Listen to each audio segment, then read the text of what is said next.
Welcome to True Crime Boss. Today we're talking about a case on its face looks pretty straightforward. How many mornings have you woken up and the local mini market has been robbed? It's a pretty typical story.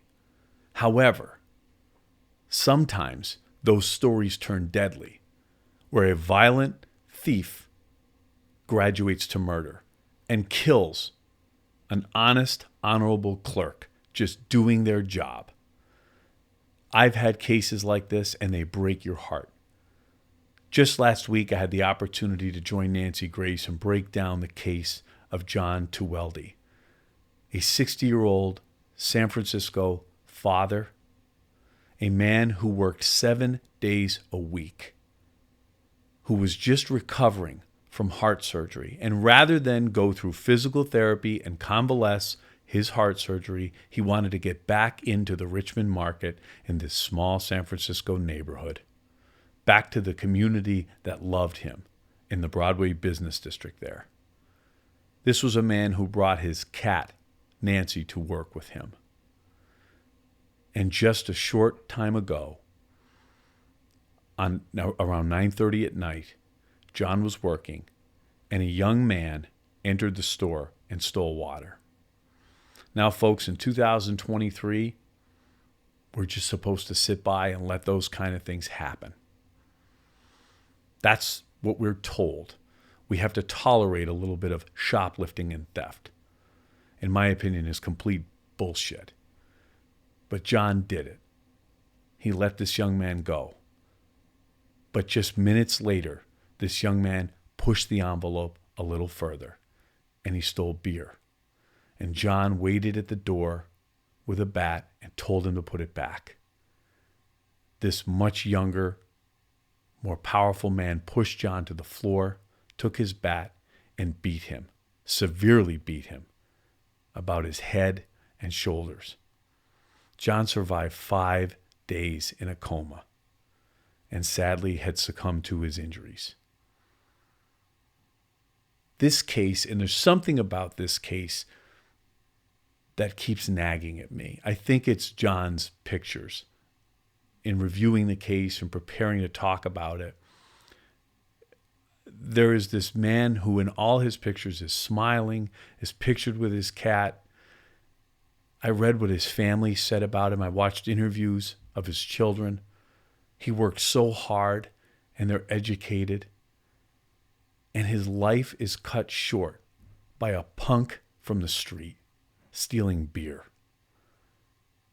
And I know we get the chance to cover serial killers and these intriguing cases, but it's everyday cases like this that in many ways trouble me more and should trouble all of you.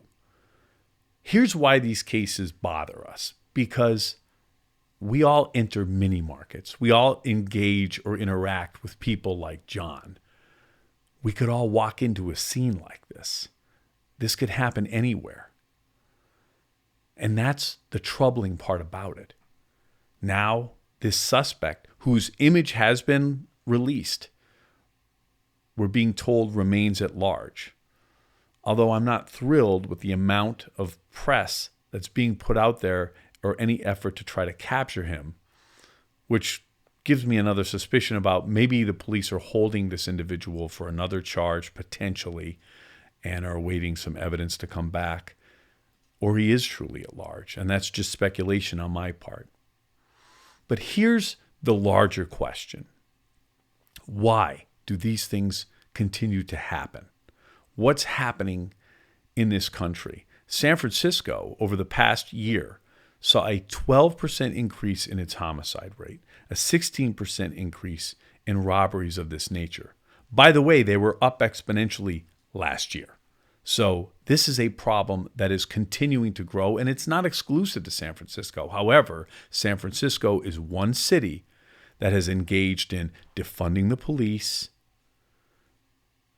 different new ideas about how to approach prosecution. And when we were talking about this, Nancy Grace had asked me, what do we do about this? What can we do? And some psychologists weighed in and people weighed in. Here's the deal. Okay, if you break the law, you need to be held accountable. All right. This was not a situation where you could send in a mental health worker and could have talked this individual down. This is someone who needs to be taken off the street. Anyone capable of that kind of violence through no provocation and then to run out of that store is someone that does not need to be in society as a free person. He is a threat to every one of you out there and all of us. So these policies, they're not working. And anywhere they've been tried, they've blown up on the launching pad, quite honestly.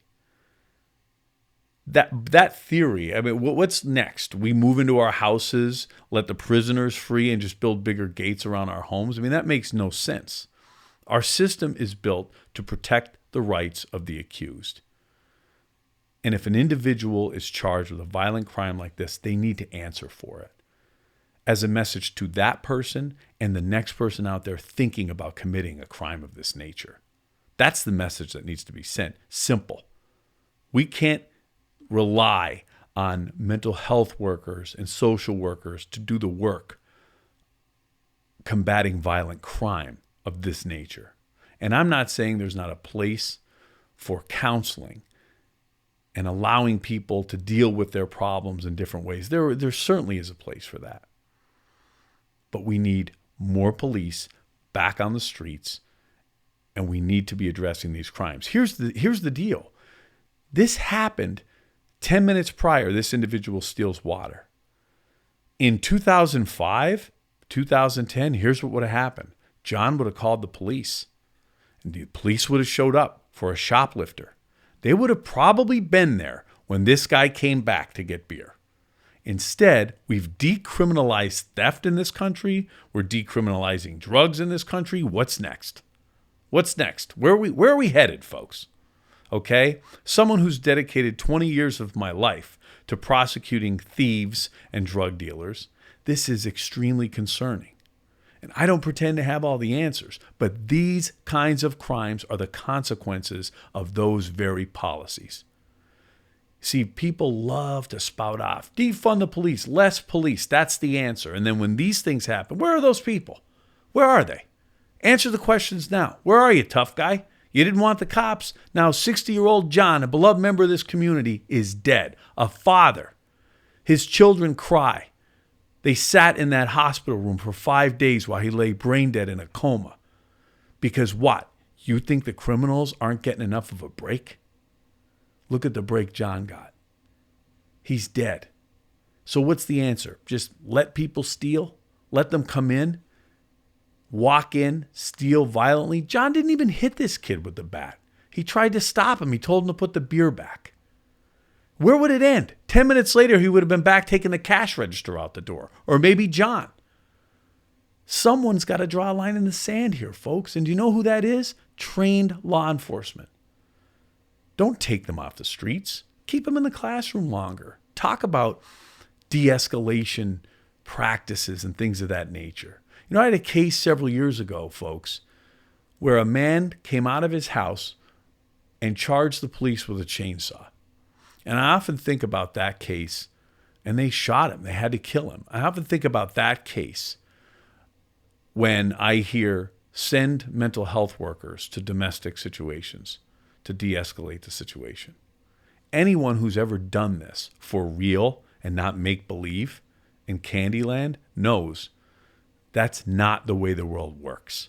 It's just not the way the world. What do you think? You're going to send a mental health worker in to talk to that man with the chainsaw? Good luck. They would have come out split in two. This is the real world. And these policies and the bullshit that we keep hearing, it's a war on law enforcement. First of all, it shouldn't be a war anywhere. Shouldn't be a war on crime. Shouldn't be a war on law enforcement. But remember one thing. We should all be united in our position against violent crime. That shouldn't be a question. And if we truly are, then we should continue to support members of law enforcement. Doesn't mean they're without sin. Doesn't mean they're without problems. Believe me, law enforcement is far from perfect. But I look at people like John, and this is a case that is the consequence of those kinds of practices. Tell me if you feel differently. I want to hear it. I promise to keep an open mind, but I keep seeing these things blow up in everybody's faces. And I see communities that have defunded the police refunding the police. In fact, they're getting bigger budgets. Why? Because that's not the answer. But I am, along with many other people, certainly willing to talk about solutions, because I know our system isn't perfect.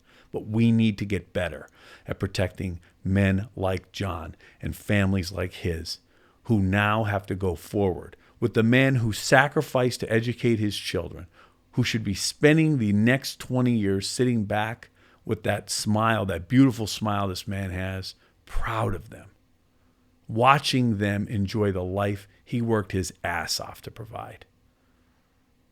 Instead, he's in the ground and a suspect is at large. We will continue to talk about cases like this that jump out at us. And we're going to continue to talk with our viewers and our listeners, keep an open mind. And that's my pledge to you. I'm not closed-minded, but when I see stuff like this, you're damn right, it pisses me off. And I get tired of it. These are situations that should not be happening in this country.